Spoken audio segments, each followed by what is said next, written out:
Tatun kain na. Tatun. Si Piro, tatun na Piro, Piro. Piro, tatun na Piro.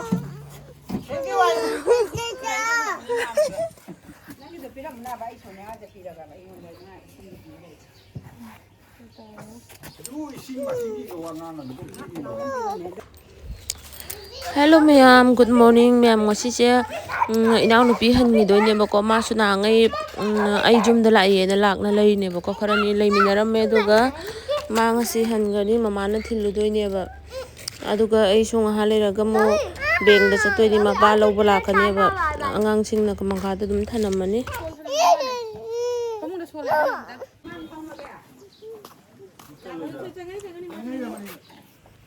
Enggak sih tembak kan itu nah. Ini mama udah ada lagi nu kayu. Ai dia mandum dah loh. Apa nang ini nang mama dah habis lah, Pak. Dia man, asyik kau nak beli. Masa tanggal lu, masa jauh tu ramai. Saya nak apa je? Anak mau makan lah. Mama. Kita sih lebih hajar ya, Pak. Oh, macam hajarnya, Pak. Kayu Nang kau nak tanggal lah.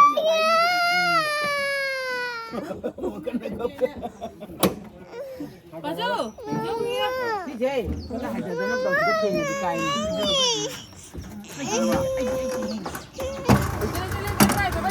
Babay tahu ro, babay tahu ro. Babay tahu ro.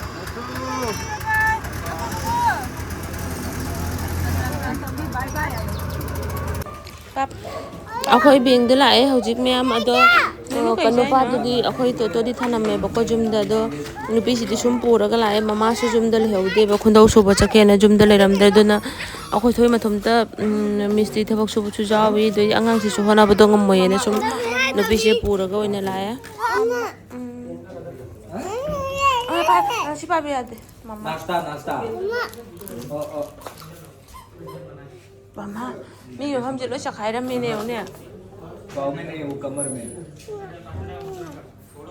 दवाई खा रहा है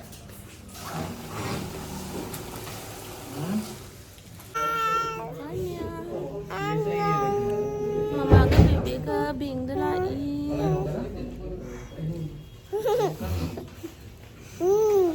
हौदोंग माली ना सब तो हौदोंग मीनाव मीनाव मीनाव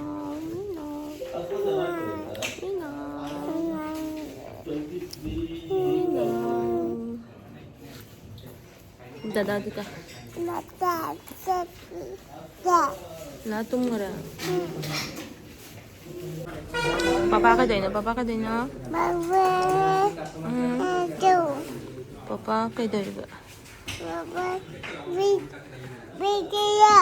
बिदिया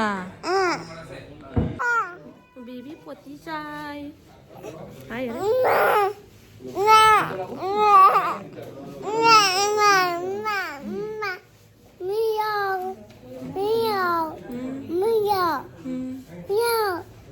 biang sih kan sama cara mana lo cak hai lo ada ka dang ngau sini itu kan ada ngau sini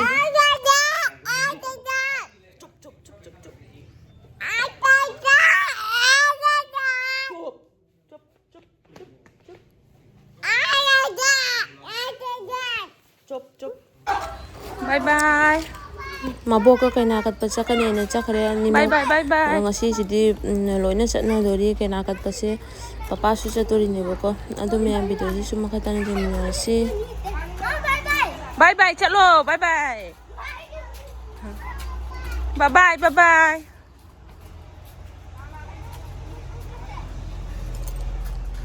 to tumina phamla yu ko chen chen anu khamba bubong manak tumin pham ga dami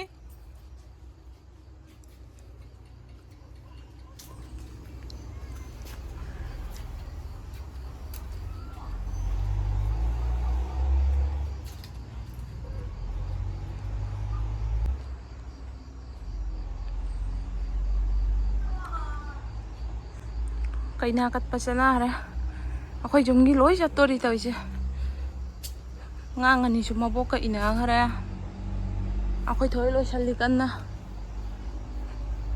thoy loy triba Ngasi amuk Guwahati da mu hallani mya makoi handakti okha kuina leithare bako ma masa ngamdana kan tawna leibadugagi okha kuina suti lauthana mu leithare aduga akhoi togi school su myam lepthoe handakti ado ngasidi hallani aina dum chatpe khotpe video kai ka di nam hodre bako adudo sum asise mate ka masum namjan bani bako adudo myam jengminarasi ajawra kamai kamai tawba habido alang alang kuma muksani ni natra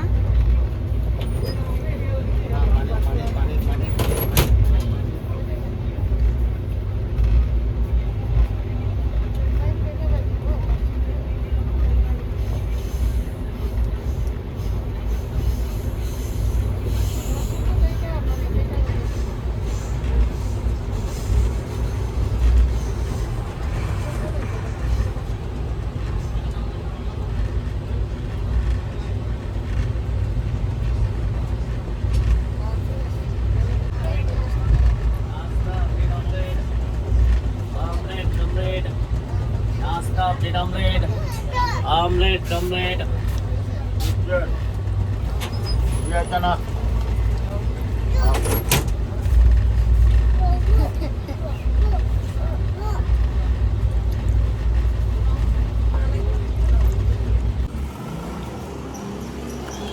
Nang kai sangi ba? Kai sangi ba na? Akhoi Guwahati jawre hoji. Ngasi tusan ban leiramni dana. Akhoi totona moi mem gi ne na kai kai hara thin lai ni. Manung changi thora khidre mangai ba da ware khoi. Dada kai baby?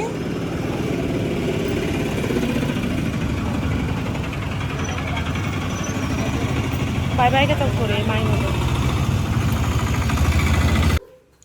No bani ka doi no? Chapal tung tung na. Ai ma!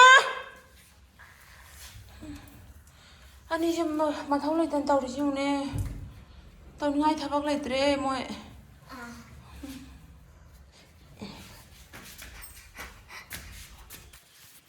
Imungdagi, mangondagi, chakhumdagi daidi sonsa chi mi leitrabnina kana dauna फिर से वही बात pai sipi na ba taibi na ba leitrabnina फिर से वही बात lang no फिर से वही बात ophon na ekdam khong ka se thang chat jadamni dagi wai tai ba hona ba si dai dore chakhumdagi imungdagi roomdagi mangon si pareng chi ma loina wai tai thore mi hojik ta thabak loi re iru thokpa khotpa hojik ta loi re du thadoni duga lora mala chak thongani ani je to yong adami me amarak to leira hojik ni mobile ni te mathau tawningai leitana ta ngaure ani je akhoi baby ne bobo sum tawle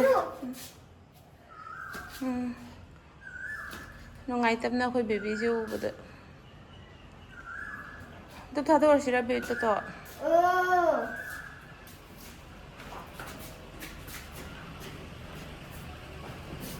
koi to matom ta chatna moi mi moi gi kari kari thil lo rabani ma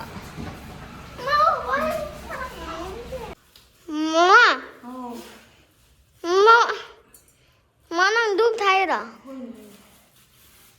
baby lai je to dero na ada mango da han hai do ro si ko imu mo nong han hai do nge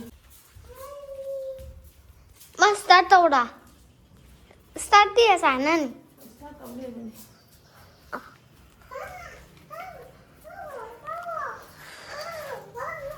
20 seconds ka Mas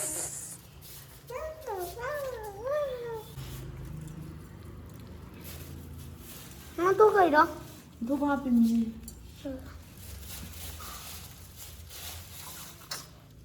baby ai to ro baby ai to bu bu nang du pura mo se nang su pura mo mai chenu man